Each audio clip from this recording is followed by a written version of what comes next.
Welcome to the Trustmakers. We hope you enjoyed our special series from the World Economic Forum annual meeting in Davos. And if you haven't heard those 3 episodes yet, be sure to check them out. This week, we're excited to present an episode of Touch of Truth, a new podcast from fellow Trustmakers host Jackie Cooper. Touch of Truth connects you to the unsung heroes and power players of the communications and marketing industry as they share the human truth behind what can look like a glossy experience. Jackie Cooper is Global Chief Brand Officer and Senior Advisor at Edelman. Her philosophy of meeting everyone once has paid off.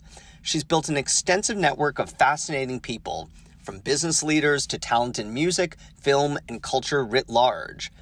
In this episode, Jackie sits down with fluid fashion house designer Harris Reed, the creative director for French fashion house Nina Ricci.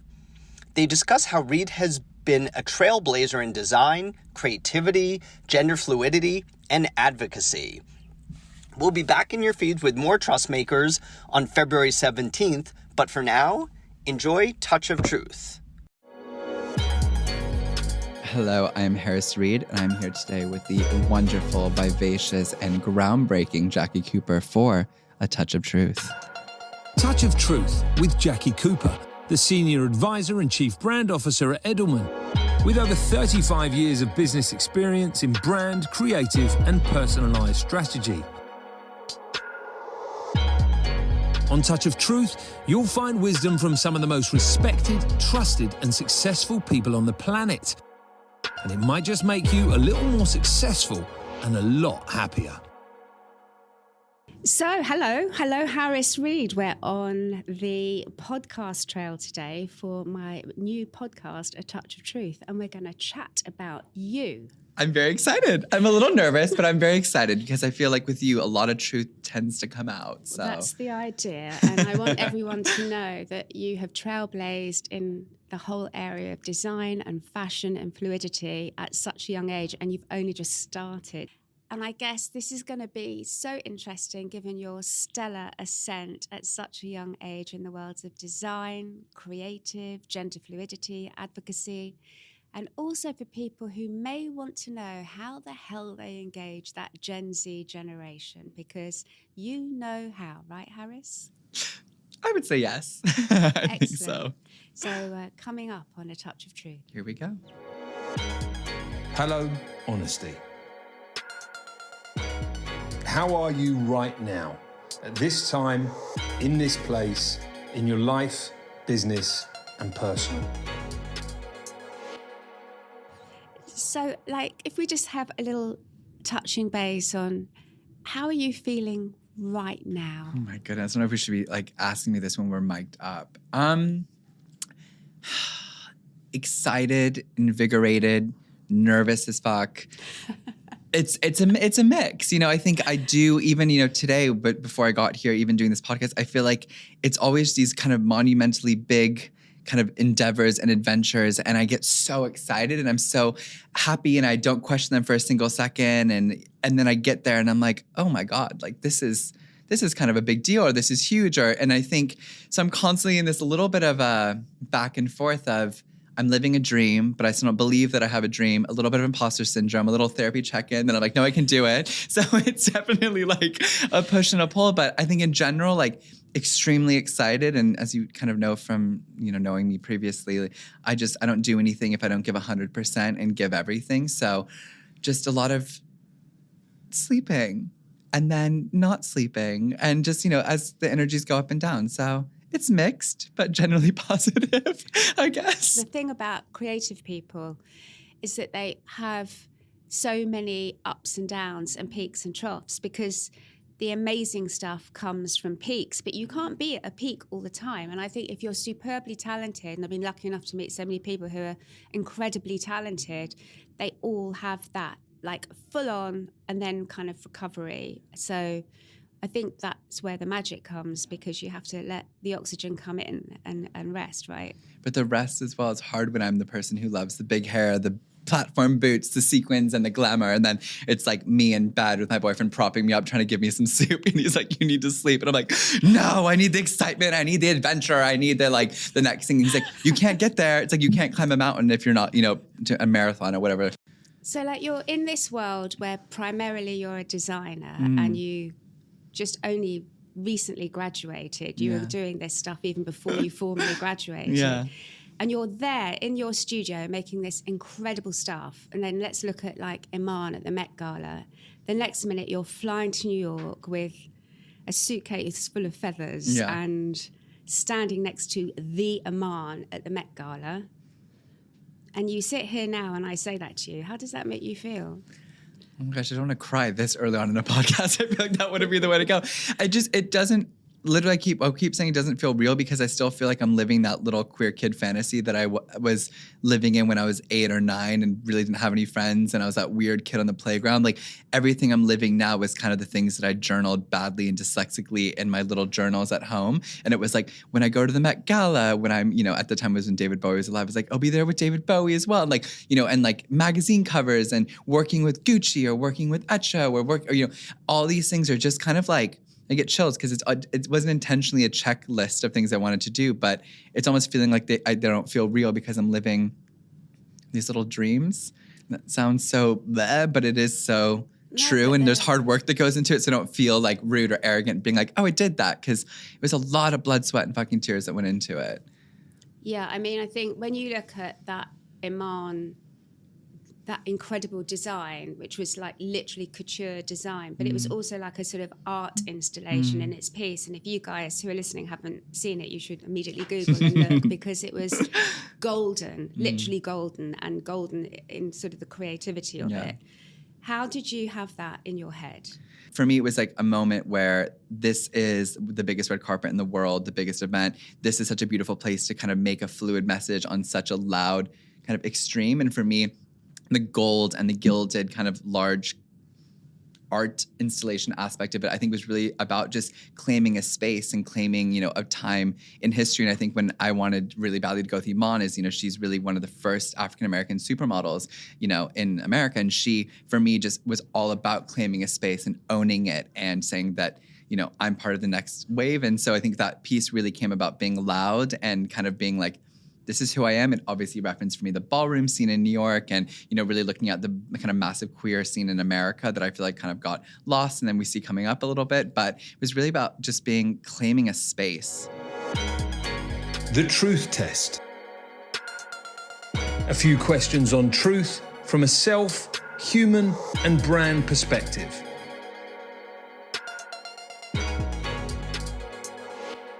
So I alluded in our introduction to the sort of myriad of things that you're doing. Like, give us an idea as to your life in a week. How do you sort of manage? What does a normal ho-ho week look like? A normal Harris Reed week. The nice thing is they're very fluid in the fact that they're never the same, but they have the same kind of structures, but just in different days. So I think, let's say a Monday will be wake up early. I kind of go in the studio. I like to take Mondays after the weekend to really start creating. So I'll work on the collection, work on a collaboration, work on a VIP client. Then after I probably do a photo shoot, do an interview. Then I go back to the studio, check in on how everything's kind of going. Then probably go home. No, that's a lie. Go home to change. Then get dressed to go to an event. Then go home. Then the next day I'm probably on a plane to Milan or Paris or train. I'm there for the day doing either consulting or creating or working on something sacred or maybe not sacred. And then on the rest of the week kind of continues on that kind of same pattern of traveling, preparing, getting ready, a lot of getting ready. I think a lot of me, today I'm quite subdued and chic and calm, but it's a lot about, I feel good from when I kind of put something on that makes me feel excited, hence why I'm a designer. So it's just putting on a lot of different hats as somebody who makes a lot of hats. And it changes. So when I hear from people and I'm watching things or hearing things from people who've achieved great stuff in their life, I always want to know what's sort of behind. And I guess because I've been in marketing and PR all my life, I don't always like the sort of schmooze and the over-rehearsed stuff. So I decided in this podcast I wanted to go past all that. Oh, Jackie, no. And ask a couple of questions where we really got something behind an experience or behind an event or behind something that taught you something. And I guess, hopefully people will find this interesting, because one of the questions I wanted to ask was, what do you think has been the biggest gamble you've ever taken in your life? Oh my goodness, that's a great question. Good. The biggest gamble I've ever taken in my life, I would probably have to say, and it would probably be creating a whole business around me being a way that society didn't deem as who you should be or a successful way of being. So creating a business around fluidity at a time where, yes, now I can look at you and I'm wearing clothes that I could have only dreamed of having, and I have nice jewelry and I have nice things. And, but it was at a time where, from a design side of things, everyone was like, this is costume. I don't get it. Is this drag in a negative sense? And, the fluidity aspect, they were like, I don't get this. I don't understand if you're not male, if you're not female, how does that translate into product? How does that translate into anything? So I think the biggest gamble was, on a personal note, me genuinely being like, fuck it, this is just me. And as much as it seems easy now, it was really scary back then. And even at times I felt pressure to conform to maybe changing that around. And then the second thing, which is my main thing, is that I'm going to create a whole business around me being genuinely authentic with who I am. So I think that was probably my biggest gamble.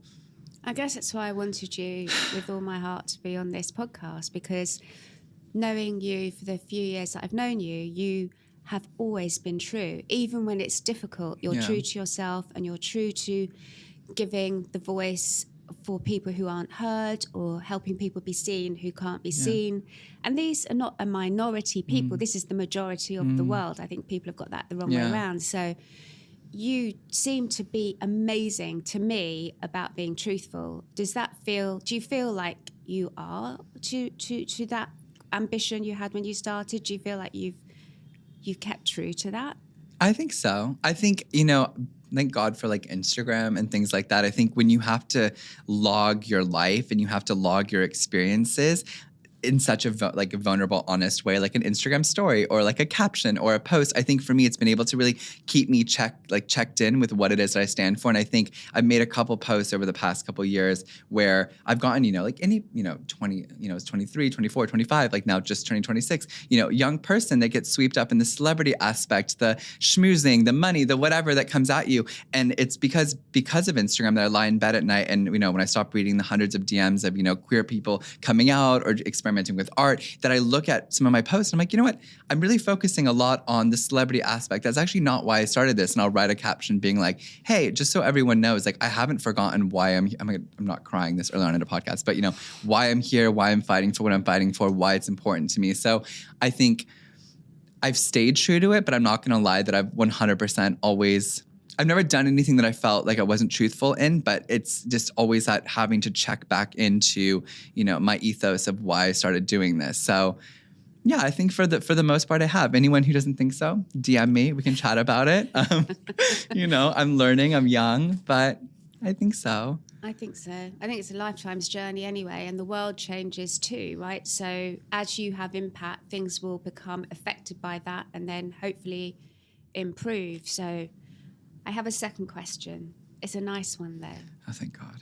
So who is the best person you've ever met in real life, the person that's inspired you the most, but in real life? Because so much is now on screen or in an event, but actually had in the room with you that you've just thought, oh, my God, I'm so lucky to meet that person. That was inspirational. Oh my God, again, why does Jackie Cooper always have the best questions? Where can you be in half the interviews I do? Don't tell that to anyone who interviews me. Oh my goodness. It's a hard one because I can think of a lot of people, but I'm trying to think of who is the one, who is the person? I would probably say it was probably Alessandro Michele, who's the creative director of Gucci, only because, again, to your amazing point and to someone who, the Gen Z are of we're all about social media and how everything is so glossy. But he was the one person that, besides being an incredible human being, really matched what he put out into the universe. And you meet someone, and I'm not going to name names, but as someone who specifically works with talent, and and Jack, you've worked in this business for a long time. It's publicists and it's managers and it's multiple stylists that make people look the way that we all think that they are. And then you meet them and you're like, just kidding, that's not who you are. By the way, disclosure, the people I work with, that's not the case. But in general, people would be very shocked.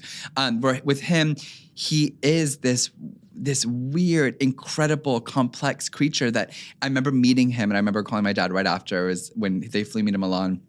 And it was in his office, and there was like thousands of beaded tapestries all over his office. And I sat on what I swear to God was probably Marie Antoinette's actual bedroom furniture. And he sat there with like a cup of tea and looked at me. And I could tell it with the flicker of his eye that he just read me completely within a millisecond. And then everything he said after me was like down to what ear cuff was hidden behind my hair, what color socks I had, the way that I held myself, my posture, my flicker of my eyelash, what made me nervous. Like he fully understood me, and he just said, like, I can't even describe how poetic everything about that man was. And I think for me, he lived up to this hype of creating Gucci into one of the most successful brands in the world. And he is that creative, passionate creature. He is just, I'm struggling with words, which I rarely do, to kind of describe him. So he, I think for me, lived up to kind of my hopes and dreams of what he would be. Again, I've had this really beautiful experience with like a couple people, but for me, he was one that really stood out, especially at the end of the day. I'm an activist, I'm, everything, but I love creation and design, and that was quite sensational. And you worked in the Gucci studio. I did for almost a year. Graduated. Yeah, I interned there. That's, just take that sentence. I interned in the Gucci studio. What was that like walking through the door the first day? I mean, I could barely walk through the door, actually, because I kept buying anything I could find from the charity shops in Rome. So I literally was like dangling with beads and like probably like, God, I hope there's not that many photos of it, because I was clashing a lot of different colors and textiles together. But I was like tripping over beads and like old fox furs that weren't real fur. But like, it was just like, I looked crazy. But it was surreal. And I think because it's the offices of Gucci in Rome, or when I was there, were in an old castle. So you really kind of walked in these doors, and it was like a grand staircase, and his floor, which without saying too much, was just like, it was like Disneyland, like just the tapestries and the art. And whenever he would be there, someone would be spraying this fragrance to smell like him. So it was just the most like immersive space. And I think what I learned so much with being there is, I always thought in fashion, I was like, oh, when you start doing hoodies and the things you make money from are the things that I always thought was a bit sellout. I was like, there's no attention to detail there, where he would sit there and the rhinestone or the button or the color was so researched with its own research and history and story that like, it was just so incredible. There's like, do you know that scene in Devil Wears Prada where they're holding up the two blue belts and then like Andy laughs and she's like looks at her with that devil stare and she's like, sorry, I can't tell the difference. I remember being in like meetings where there was like thousands of pink gemstones and they all looked the same to me, and they were literally deciding why it was slightly different than the other, but they knew because they cared that much. And I think that care and that love was something that you have to be in there physically to appreciate that. I think a lot about that when I'm doing collaborations, or it's 3 a.m. and I'm on a Eurostar back from Paris and it's running late and I'm trying to work on a collaboration. And it's maybe not my favorite thing, but I did it because I was like, let's do this anyway. It's like I'm trying to say what I'm like. It would be like the pieces that I'm not my favorite in the collection, the more commercial pieces. And I'll be like, oh, let's just do this. And I'll always think back to him and how much detail and love he would put into everything and how much story. And then it's always funny, those end up being then the most successful pieces, like the necklace you're wearing with the two hands. That was literally the quickest one I did. And I didn't even want to do it because I was really focused on this wrapping snake around a diamond egg with a black claw. And then I was like, oh, yeah, okay, I'll throw in some hands. And then I was like, you know what? Actually, I need to get more detail. And then I started looking through my camera roll and it was like Roman door knockers. And then that's our #1 best-selling on the entire Missoma website. So, is it? Yeah. So this Missoma collection has been like a runaway success. What I love about the Missoma story is it is a commercial success with a gender-fluid young designer collaborating. But it's classy and beautiful. And yes, I paid money. I didn't get gifted. I paid money for the necklace. Thank you for supporting. and I love it, and it makes me happy. And I know that there's meaning behind everything that you design. And I think that's the thing that it feels to me like that's the thing we're all searching for. We're searching for meaning behind stuff. We don't want the disposable stuff. And I have 2 daughters, one of whom is vocal about how we have to be sustainable and teaches me all the time. And I think I've changed how I buy things, like better quality, less stuff, be kind of respectful of where it's come from. But also there is that thing that you described so beautifully about that whole design house for Gucci, about care and love and that is creative perfectionism, which I just love, because I'm And meaning. And a needs hard perfectionist myself, right? So creative perfectionism matched with meaning is why those things are beautiful. Yeah. You can touch that, you can feel that, and that comes across in your collection. You have sold millions of dollars of jewelry with Missoma. Yeah. Ridiculous. Yeah. Millions of pounds of jewelry. I like to say, because, like, you know, the pound's up right now. Or is it up? I don't know. Don't ask me.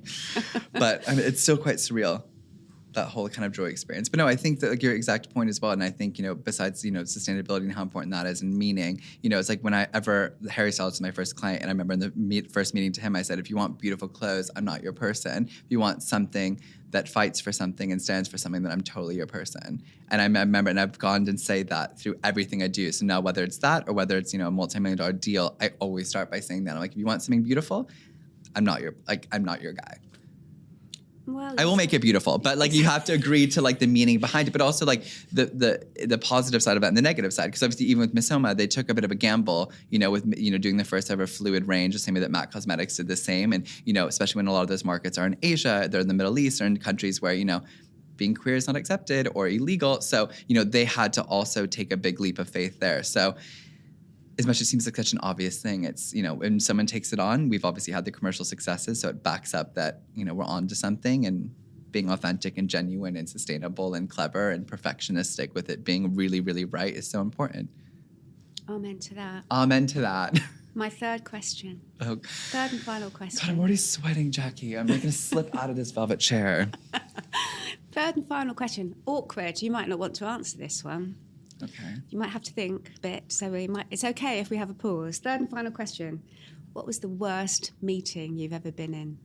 The worst meeting ever. I think it was less a meeting and more like it was actually funny. It was like my first work experience, in terms of, I moved to London, this is like 9 years ago, and I was still modeling, because I modeled back then, and that's actually how I started up my brand, with a little bit of money from that, then Harry's tour and other clients. But I was doing some modeling, and it was a time where before I was fluid, and I just kind of identified as being androgynous. And I remember I kept booking all these kind of like castings, and I went in, and I remember like sitting in a meeting with a brand, and I won't say the brand, but it's a big brand, and they were like, I just sat at the table and had like 10 people around me talk about me without me almost being there, being like, okay, great. So Harris looks, yep, you're like, is it like fluid? Is it trans? I don't know, but yeah, lipstick, skirt, this sweat, like, and just like basically build. And it wasn't like an editorial job. It was meant to be like kind of a feature almost. So it was meant to be me really being authentic with who I was. And I remember sitting with this whole team of people, again, all of them like twice, 3 times my age, basically telling me who I was and how it made sense. And I remember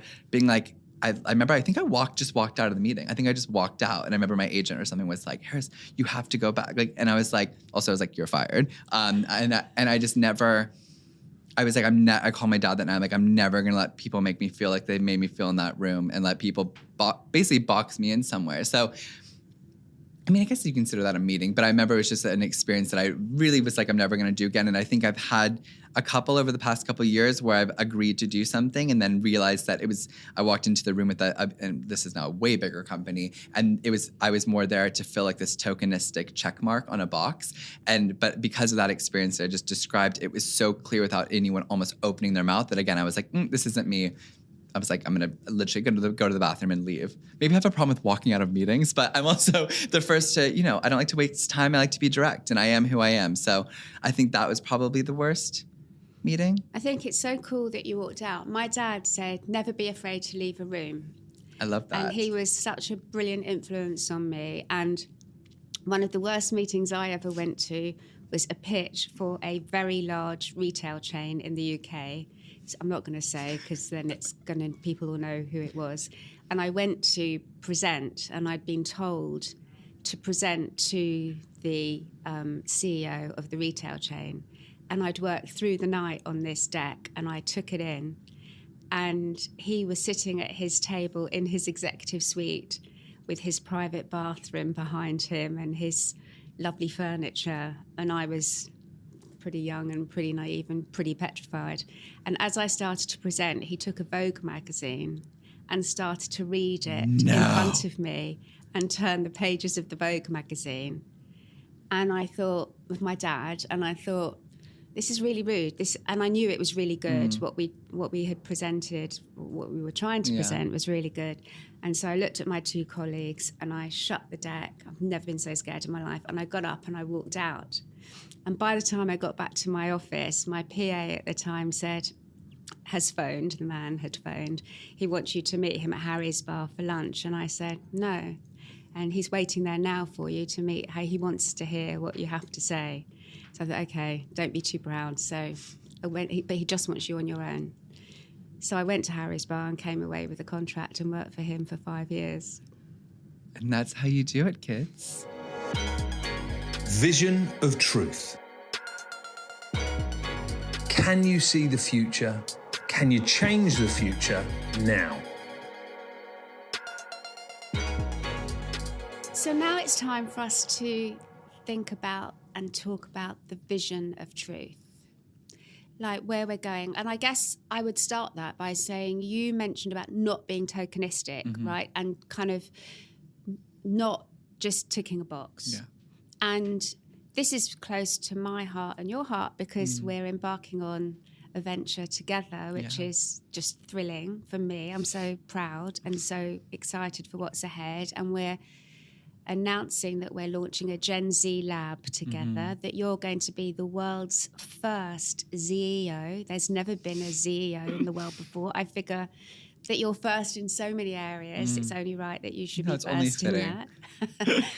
And you're so brilliantly able to have this role because you've trailblazed, you've been a voice, you've been an advocate, you've tried so hard to get that balance, like, you know, you referenced this earlier, of learning all the time, but also being a beacon, right, which is pretty amazing at 26. But what we know, there are over 2 billion Gen Zers around the world, and what we know is that this generation is both a challenging one and an amazing one because they're inheriting a planet and a world that is not been left in the best shape for them. And we know from the day job of the marketing and communication role that I have that lots of brands and marketing leaders are really kind of apprehensive about how to embrace this generation. They're scared of being cancelled. They're scared of doing the thing that's wrong. What we're telling them is better to do something than to do nothing, and 100%. To be authentic and be open and work with that generation. Don't be aspirational marketers, but actually be working with that cohort, which you just do very naturally. So the Gen Z Lab is something that's a joint initiative that you're so involved with, and this leadership role. How do you feel about that? And you said yes to this role to have a vision for the future. And I said, oh, maybe we can do it for a year. And you said, no, maybe we can do it forever. True.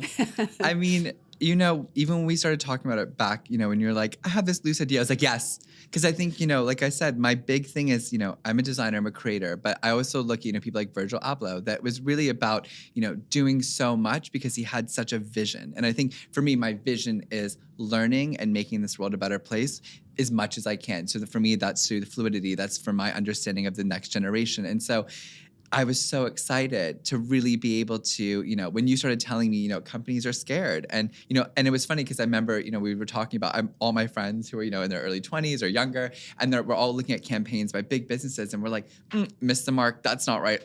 Like train wreck. And like, but we weren't, when you said like they're scared and they don't know how to do it, it like completely made sense to me. Then I'm like, well, it's so obvious. Like it's so obvious you communicate this way. You use these platforms, you use these people. If you want, you know, someone to speak on sustainability or, you know, the LGBTQIA community, you use these people. And then we know when you're talking about, you know, Edelman and the fact that you have, you know, 100 employees that are all Gen Z that, you know, all can come from different backgrounds and different specialities. I was like, this is just, it felt so perfect. And as you know, I'm that person who, I mean, if people don't know, I talk a lot and I'm very excited and I'm very like, here's my sword and I'm just going to kind of run forward and try to fight for as many things. Like to know that there's the resources here to really make something impactful and be able to have that. I'm a very, you know, small design team and kind of business. So to be able to have those resources and those voices, I was just extremely excited about. And I'm someone who thinks a million miles a second like you. And I think you and me are very, you know, we go from a gut, we go from a place of not just being clever and not just trying to be smart, but what's right and what should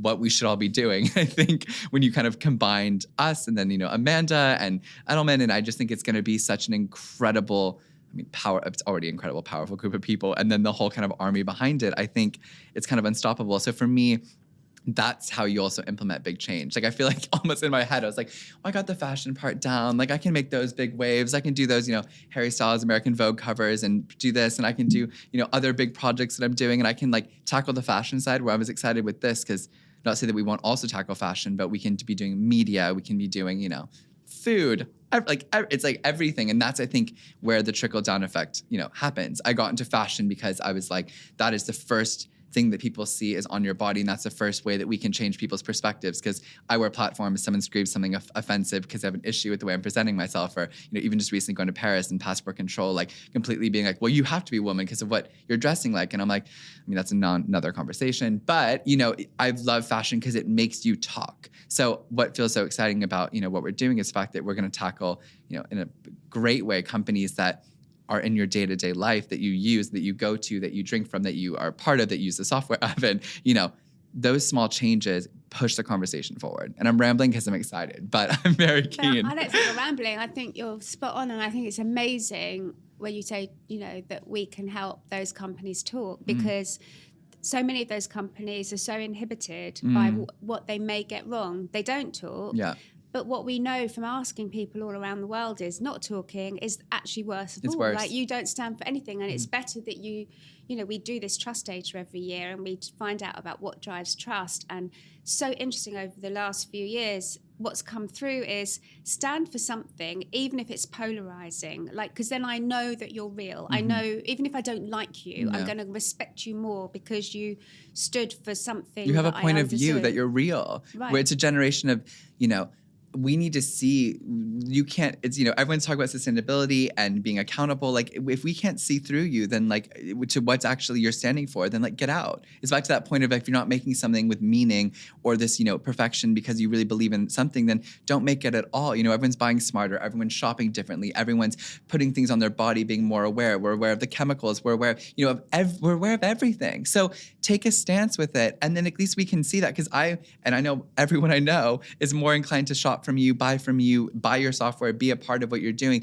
if you've made a stance that I believe in. And I'll pay more for it. I will pay, because you're making a point. But if you just stay neutral, you're going to get more ridicule. Standing for something rather than standing for nothing is also a brilliant trigger for creative thinking. Of course. Because I think creativity is so much more beautiful and compelling when it kind of grabs you and grabs your gut, grabs your heart, grabs your head, right? You've got to feel something with it. And I think so much of the work that companies are producing now, they just don't do that because I think it's about information. Yeah.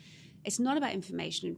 I look at the most successful campaigns we've ever run, or the things that I was just talking to the team yesterday who made this beautiful work for Xbox for the Halo Infinity game.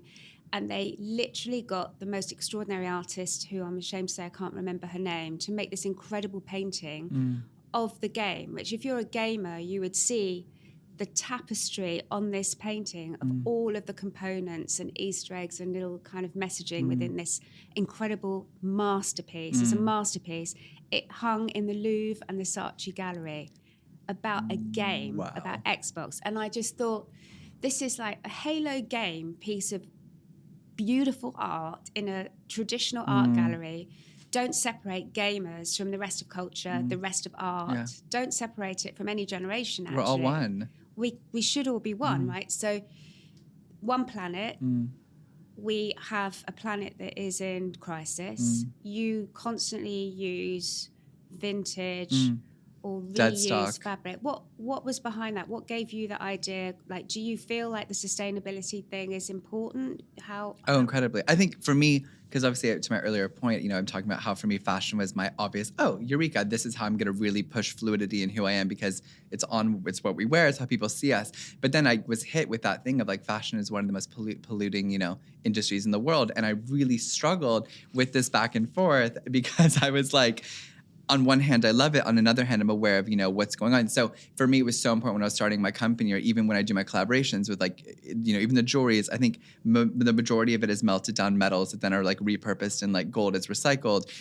When I do projects with Etro, it's all dead stock fabrics. My collections, I try to be at least 70% sustainable we're using dead stocks. The one we did before was the Oxfam wedding dresses that we donated. I think we sold one for like 10,000, 15,000 pounds, donated that to Oxfam, which was huge. So it's always, I think, about if you're going to do something, the meaning besides just the thing, where the trail of how you got there has to be so meaningful and so thought out. So for me, it was just like a natural progression. Also, I love a challenge.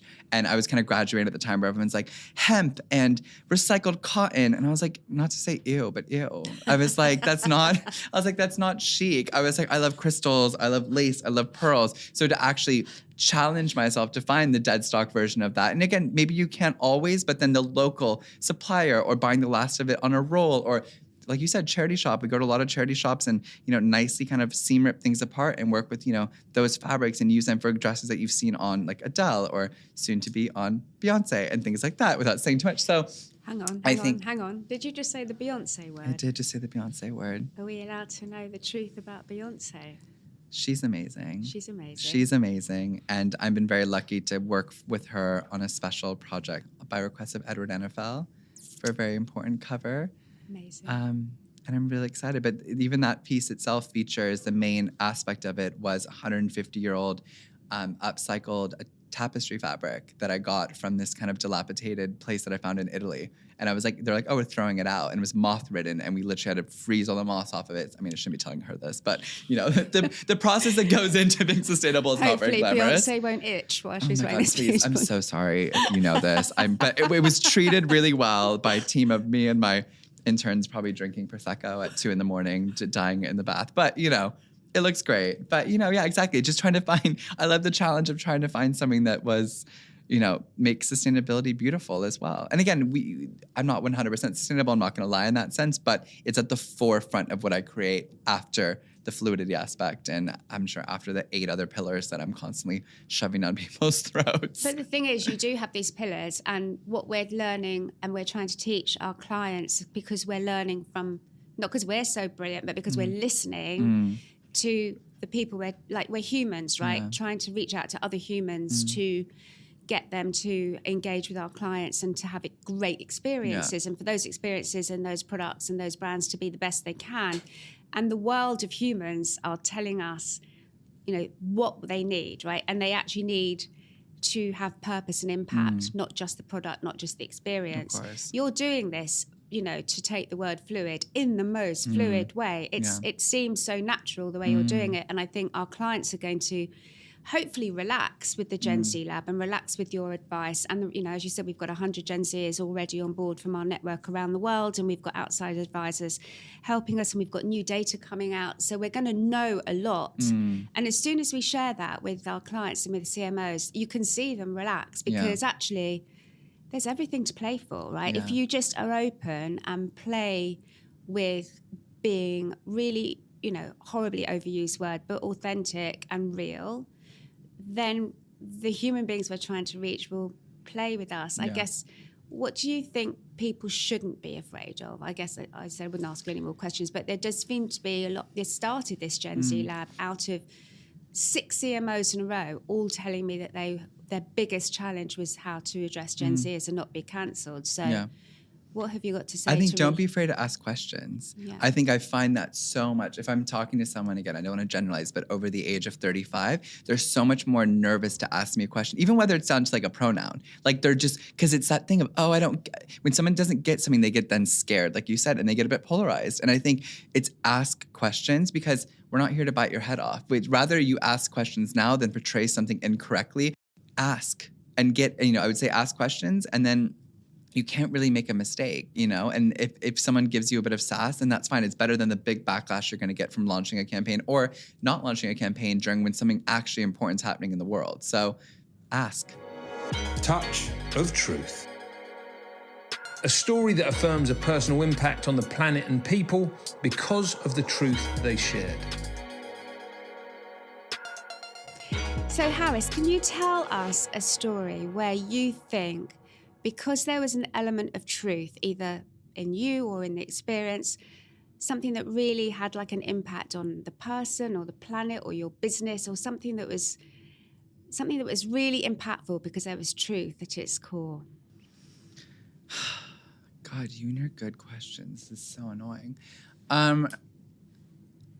There's a couple, I think, stories that come to mind, but I think one, and I wasn't even going to say this one, I think, because it's with, Harry Styles, and I love him, and I have a lot of other stories, but I think for me, it was probably the one that I got the most responses to that felt like it rang true to my truth. And I think that was when Anna Wintour again asked me to create a look for him for that American Vogue cover story. And I designed this kind of half ball gown, half very Savile Row menswear. But for me, it was really a piece that spoke as the legitimate, almost taking the mick of people who were like, I don't get the whole gender fluidity thing. It's like directly in the middle of male and female. And I remember being like, this is a great kind of tongue-in-cheek way of me really visually representing the fact that, let's just kind of mishmash these two archetypes of what a debutante woman who should be ultra feminized and ultra kind of beautiful and perfect and the belle of the ball, and then this man in this very harsh kind of big lapels and kind of strong shoulders. So I did this big silhouette. For me, it was very much like, this is fluidity now, and this is the pendulum of it being very kind of out there and far out, and he wore it in the cover story, and it came out. And I remember when it came out, I was so excited because I didn't even really think that much other than, this is so incredible. Oh my God, I believe so much in this piece. But I remember the messages that I kind of received from that night onwards, and they were some of the most beautiful, heartfelt things. And there was, oh my God, I'm not crying on your podcast, but there was, oh my God, I don't want to cry. I literally am wearing so much bronzer right now. But there was like this dad, and he messaged me, and his son he was like, literally someone's like 8, saw the photo of Harry in Vogue and kind of like wrapped, I think he like borrowed his like his sister's dress and wore it to school under his jacket, and the dad didn't know or something, and they got sent home or something. And he was like, Dad, what did I do wrong? Like, what did I do wrong? He's like, you did nothing wrong. Like, no, I'm messing the story up. He was like, you're beautiful the way you are, which made me cry. And then he like had the Vogue there, and he's like, look, if Harry Styles can do it, like, so can you. And it made me just feel so beautiful, because this is like a guy literally in the suburbs somewhere that was messaging me. I think it was somewhere random, like Australia or something. And it just made me feel so like, wow, like if I could be that confirming factor. And then the dad sent me a photo of the kid holding the Vogue and like smiling. And he was like, he was crying a minute ago, and now he's just, and it was just so ring true to what I do, why I do what I do. And it's to show you that, obviously with me, it was Harry, and he was incredibly and bold in wearing that, but I designed it and I created it and I stood for it. And it just made me feel very special. And like I was doing something right and living kind of my truth, and it was all worth it. You are living your truth, and then you help someone else live their truth, and God knows how many others that you didn't know about. And you fill my heart when I see what you do. Your Instagram feed's brilliant, because we all feel like we're living your journey, and you keep us all updated on all the things that you're doing, and it keeps being a barrier breaker. It keeps being a kind of another thing that just sparkles in another space, or with another look, or with another group. And everyone talks about influencer, but it strikes me that you actually are talking about influence. And that is so beautiful, and it's so precious, and also it lasts forever. That 8-year-old boy will remember that, Harris, forever. No one can see, but I'm trying not to cry right now.